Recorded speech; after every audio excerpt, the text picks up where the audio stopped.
président de la Suisse, Alain Berset, séjourne en République démocratique du Congo pour une visite essentiellement humanitaire. Arrivé mercredi soir à Kinshasa, le chef de la Confédération helvétique s'est entretenu ce jeudi avec son homologue Félix-Antoine Tshisekedi au Palais de la Nation. Les détails à suivre dès le début de cette édition du journal. Et puis à l'Assemblée nationale, les députés nationaux recommandent au gouvernement la révocation du directeur général de la SNEL, Fabrice Lusinde. Incompétence, mauvaise gestion des fonds ou encore manque de vision claire sont parmi les griefs retenus contre ce mandataire. Voilà tout pour les titres. Bienvenue à toutes et à tous dans cette énième livraison d'informations sur votre télévision.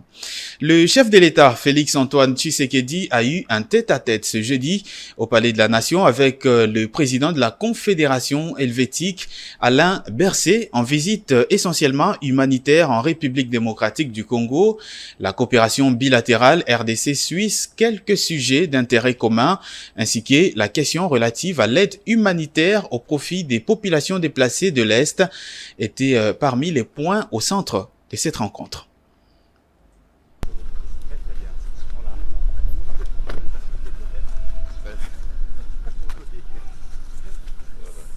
Selon le président de la Confédération helvétique, les coopérations bilatérales entre la République démocratique du Congo et la Suisse se portent bien. Est-ce depuis belle lurette? Pour prévasir-t-il, la Suisse n'a jamais été insensible aux différentes situations difficiles qui traversent la RDC, que ce soit humanitaire ou sanitaire.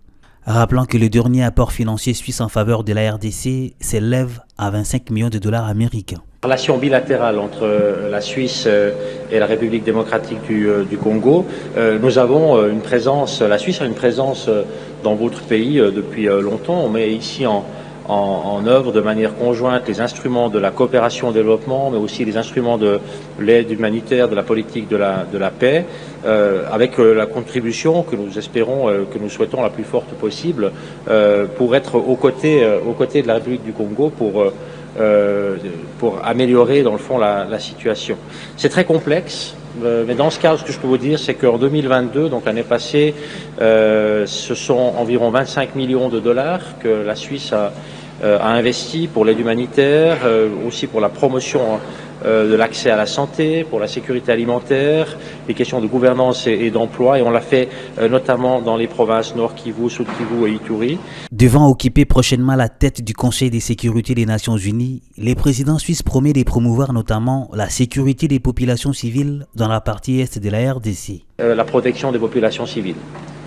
Où est-ce que les populations civiles ont besoin le plus de protection et de soutien? C'est là où il y a de l'insécurité, c'est là où il y a des conflits, c'est là où il y a des personnes qui doivent ou sont contraintes de se déplacer. Et c'est sous cet angle-là que, oui, vous avez dit, est-ce qu'on montre la couleur avec ça? Oui, on montre la couleur. C'est ce pourquoi nous souhaitons nous engager.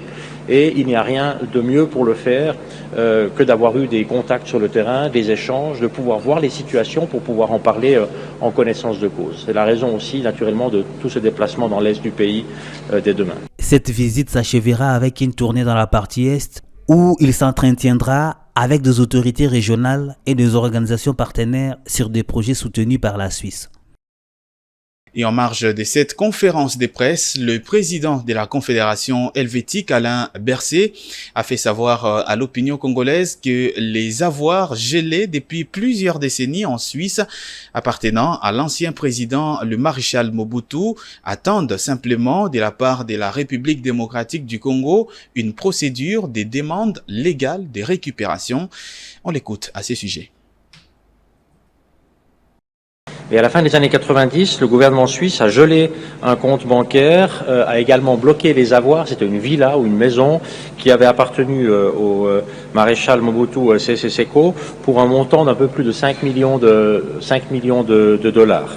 Et alors, à cette époque, la RDC n'avait pas engagé de procédure pénale pour retrouver ses biens. Elle n'avait pas non plus confisqué ses biens. Et la Suisse a essayé d'aider, de soutenir ces processus malgré tout. La Suisse avait même mis à disposition un avocat suisse pour représenter la RDC dans une procédure pénale contre le maréchal Mobutu en Suisse. mais ça ne s'est pas poursuivi. Et là, c'est aussi une question de responsabilité, une décision, j'imagine, des autorités de la RDC de l'époque qui n'avaient pas poursuivi les voies légales en Suisse jusqu'au bout. Nous avons essayé, la Suisse a passé 12 ans à essayer d'empêcher que cet argent ne retourne aux héritiers et qu'il puisse précisément être utilisé à d'autres fins ou revenir à l'État, mais c'est pas possible de le faire si l'État n'engage pas de poursuite. Nous avons fait tout ce que nous pouvions de notre côté et le cas s'est ainsi arrêté. Et pour clore ce chapitre, le président Félix-Antoine Tshisekedi a signifié que le processus de paix et la sécurité des populations victimes des agressions barbares des différents groupes armés, dont à la tête le M23, sont en cours, grâce notamment à l'EAC. On écoute à ce sujet Félix-Antoine Tshisekedi. La situation des déplacés de guerre reste toujours précaire. C'est vrai qu'il commence à y avoir des retours, mais qui sont encore timides parce que le retrait des terroristes du M23 se fait assez lentement. Donc nous ne sommes pas encore à un rythme rassurant pour les populations qui en ce moment vivent dans des conditions infrahumaines.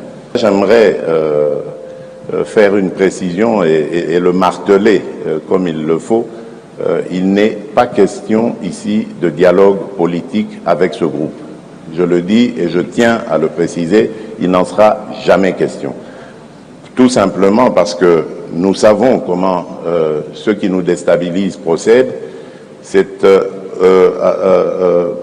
à l'aide de ce genre au moyen de ce genre de dialogue qu'ils profitent de la situation pour nous infiltrer des éléments qui plus tard vont créer des revendications fallacieuses et justifier donc leur agression de la République démocratique du Congo. Et la veille, le président Félix-Antoine Tshisekedi était à Luanda, en Angola, où il a rencontré son homologue Joao Lourenço, médiateur désigné par l'Union africaine dans la situation sécuritaire dans la partie est de la République démocratique du Congo. À cette occasion, les deux chefs d'État ont évalué quelques points inscrits dans la feuille de route de Luanda, notamment le cessez-le-feu et le retrait du M23 dans les zones qu'il occupe. Et répondant à l'invitation de son homologue de la République d'Angola et médiateur désigné par l'Union africaine dans la crise entre la République démocratique du Congo et le Rwanda, le président Félix Tshisekedi a rencontré Joao Lourenço au palais présidentiel de Luanda où les échanges ont duré un peu plus d'une heure. Au sortir des échanges, aucun communiqué n'a été fait à l'issue de cette rencontre qui s'inscrivait dans le cadre des consultations régulières entre les deux chefs d'État qui ont passé en revue l'état d'avancement du processus de Luanda, notamment l'application de différents points inscrits dans la feuille des routes de Luanda, comme les cessez-le-feu et le retrait du M23 des zones occupées au Nord Kivu, dans l'est de la RDC. À l'aéroport international du 4 février, la forte communauté congolaise vivant en Angola a bravé la pluie diluvienne pour saluer cette énième visite du président Tshisekedi qui est déterminé à ramener la paix dans la partie est de la RDC. À l'Assemblée nationale, les élus nationaux ont approuvé la révocation du directeur général de la Société nationale d'électricité qui doit quitter son poste sous 48 heures. Il est accusé d'incompétence et manque de vision claire dans la gestion de cette entreprise publique. Par contre, l'Assemblée nationale s'est opposée à la recommandation relative à la reprise des fonctions des directeurs licenciés. C'était lors de la séance plénière de ce mercredi 13 avril 2023. Commentaire Juvette Mbelou. Et que, honorable président, la plénière de l'Assemblée nationale vient de tabler sur la révocation du directeur général de la SNEL. Les députés nationaux ont décidé par vote à main levée d'approuver 3 des 4 recommandations faites par Prosper Boukassa dans la révocation du DG de la SNEL pour incompétence et manque de vision claire dans la gestion de cette entreprise. Mais par contre, la plénière s'est opposée quant à la recommandation relative à la reprise des fonctions des directeurs licenciés abusivement, selon Prosper Boukassa, initiateur de l'interpellation contre le DG de la SNEL. honorable député, chers collègues, que vous acceptiez que nous puissions recommander au gouvernement de la République que soit mis en place un plan de redressement de la Société nationale d'électricité SA. Deuxième recommandation, honorable président, que le gouvernement de la République paye toutes les dettes envers la SNEL SA. Troisième recommandation, honorable président, que tous les directeurs qui ont été mis dehors sans respect des lois en la matière soient réintégrés sans délai.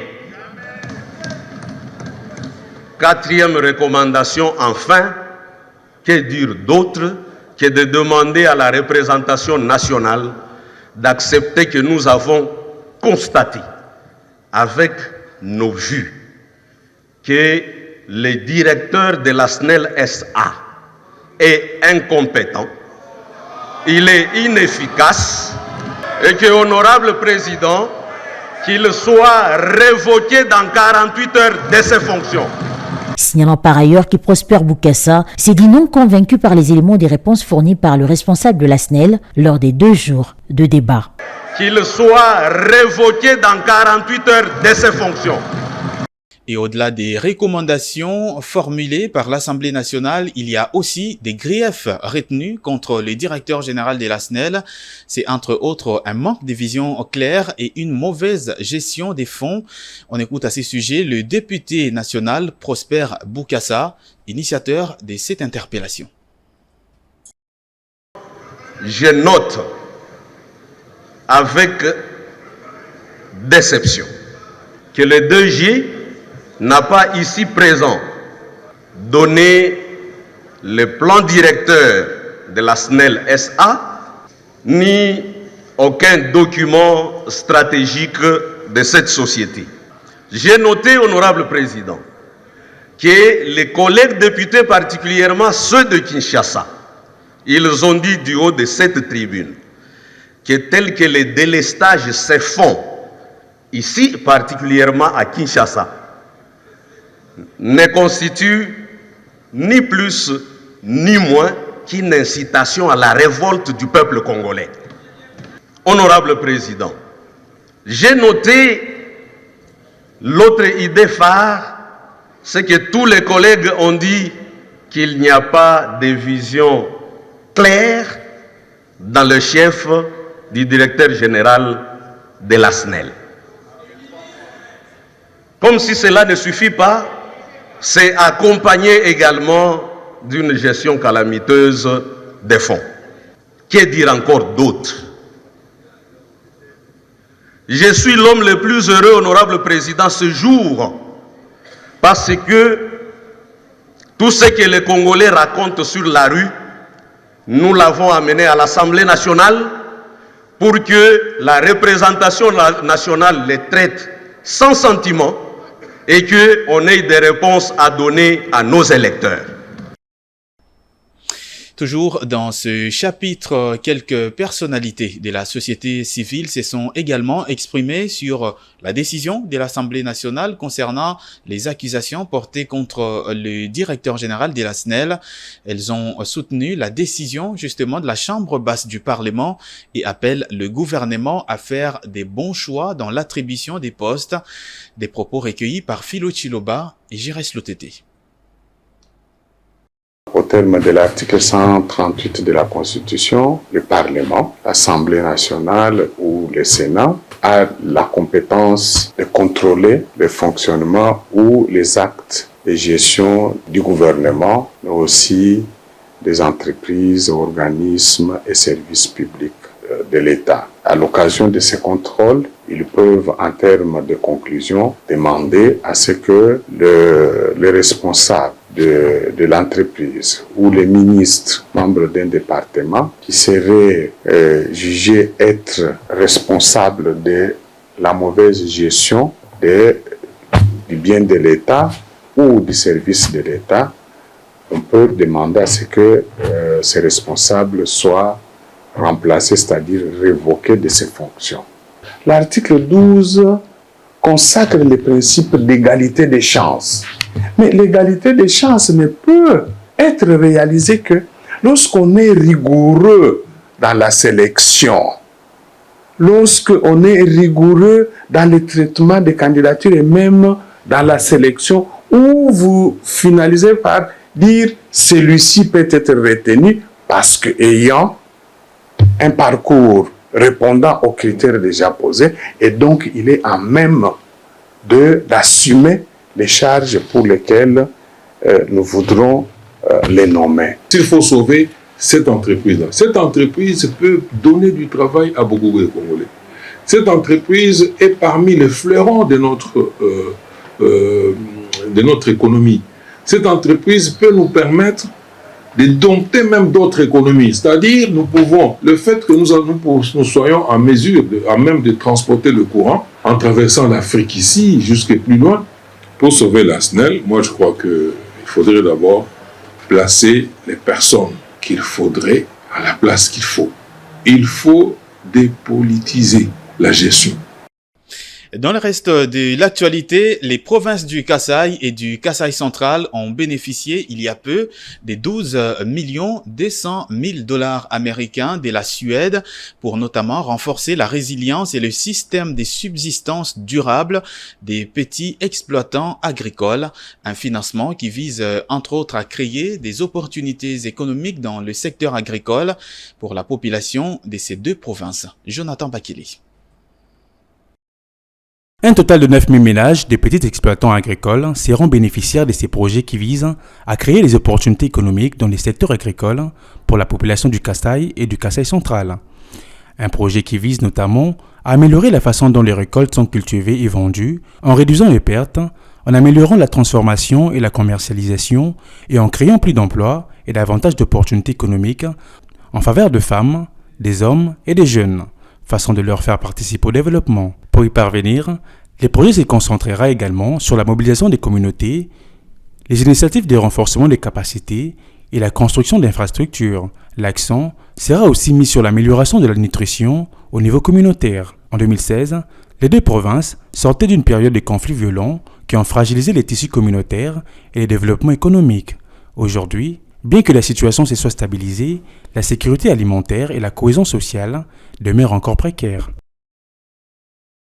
Et tout à fait autre chose dans ce journal, depuis l'incendie de la boulangerie Pain Victoire ici à Kinshasa, une des plus importantes que compte la capitale, les commerçants qui s'y procuraient cette denrée se trouvent désormais dans l'embarras, certains obligés de se tourner vers d'autres boulangeries, mais non sans difficulté. Ils ont pris la parole ce jeudi, on les écoute. Depuis l'incendie de la boulangerie Pain Victoire, les consommateurs quinois de ce produit alimentaire remarquent une certaine carence de cette denrée, envie de laisser par la dite boulangerie et qui tombe comme une aubaine pour d'autres qui voient leur clientèle s'gonfler. Depuis que nous avons connu une coupure d'électricité, nous en souffrons énormément. On se déplace à des si longues distances pour acheter le pain.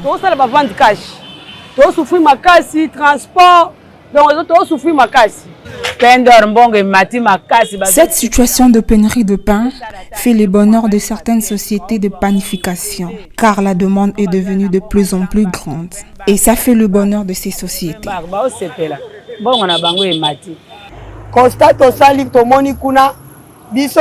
L'achat de pain est exigé en prix de vente cash. On achète une bague de pain à 4 500 et on en tire de profit que de 1 500. C'est ce qui n'est pas le cas pour leurs abonnés. Mais maman na bango oya commande baza na bénéfice na 2000 francs na bac moko. Il n'y a pas de pain en raison de la panne technique qui a connu notre transformateur de courant électrique. On en souffre énormément. Nos activités ne tournent plus.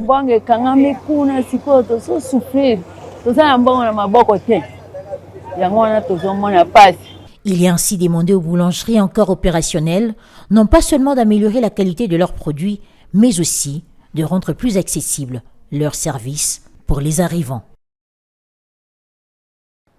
Et place à présent à la revue des presses et c'est avec Fulgence Milayi.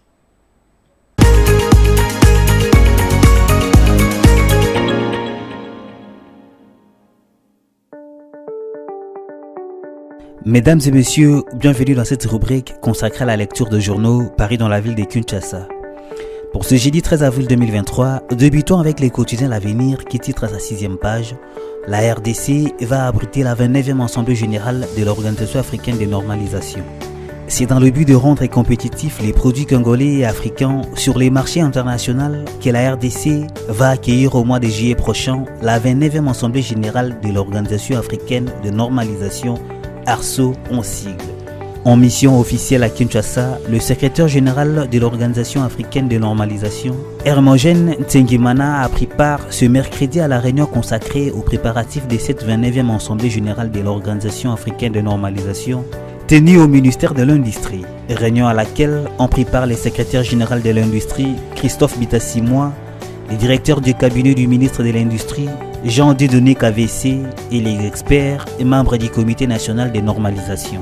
Signalons que depuis l'arrivée de Julien Paluku à la tête du ministère de l'Industrie, la République démocratique du Congo a déjà adopté plus de 2000 normes.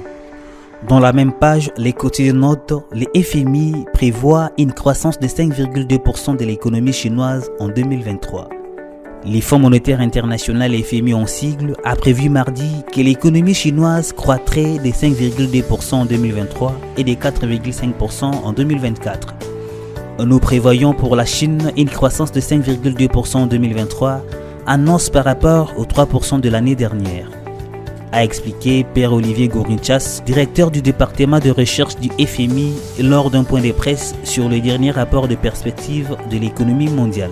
Compte tenu de l'importance de l'économie chinoise, cette croissance aura un impact significatif sur la croissance économique mondiale au cours de l'année à venir, a poursuivi M. Gourinchas, ajoutant que la réouverture rapide et l'effort rebond de l'économie chinoise constituaient l'une des meilleures nouvelles de 2023. Terminons cette lecture avec Forum des As qui écrit à sa 4e page « Sa concession poliée par une tierce personne », la DGI sollicite l'implication de Rose Mutombo pour surseoir à cette décision. Une concession de la Direction générale des impôts est déguerpie par une décision arbitraire. C'est ainsi qu'une délégation de cette régie financière conduite par son directeur général adjoint en charge de l'administration et des finances a sollicité l'implication de la ministre d'État, ministre de la Justice et garde des Sceaux, Rose Mutombo Kiese. C'était au cours d'une audience hier, le mercredi 12 avril 2023, en son cabinet de travail du Palais de la Justice de Kinshasa. La délégation de la DGI a sollicité l'appui de la ministre d'État, ministre de la Justice et garde des Sceaux, Rose Mutombo Kiese, parce qu'il se pose un problème très grave de déguerpissement de cette régie financière. Cette personne s'est arrangée pour que la DGI ne soit pas notifiée.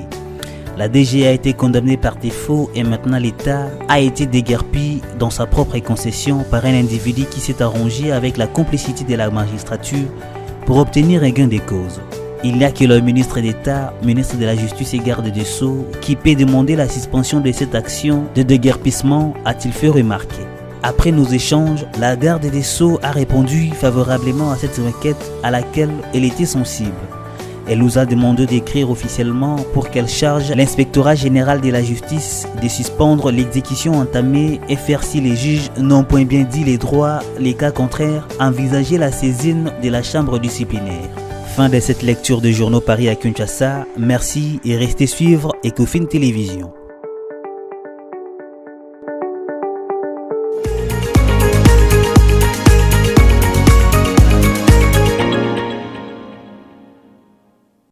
Voici tout de suite le rappel des titres de cette édition du journal. Le président de la Suisse, Alain Berset, séjourne en République démocratique du Congo pour une visite essentiellement humanitaire.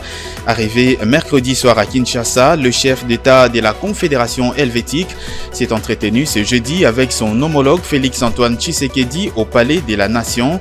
Les détails, vous les avez eus dans ce journal. Et puis à l'Assemblée nationale, les députés ont recommandé au gouvernement l'éviction du directeur général de la SNEL, Fabrice Lusinde. Incompétence, mauvaise gestion des fonds ou encore manque de vision claire sont parmi les griefs retenus contre ce mandataire.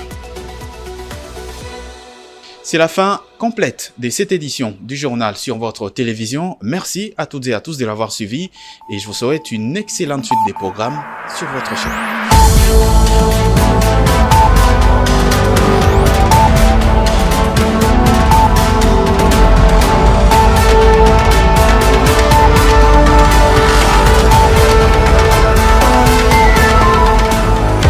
dans une sphère médiatique, essentiellement tournée vers des contenus généralistes, où l'originalité n'a plus sa place au chapitre, où le secteur de l'économie et finance, pourtant poumon d'un État, sombre dans les oubliettes, voici enfin Ecofin Télévision.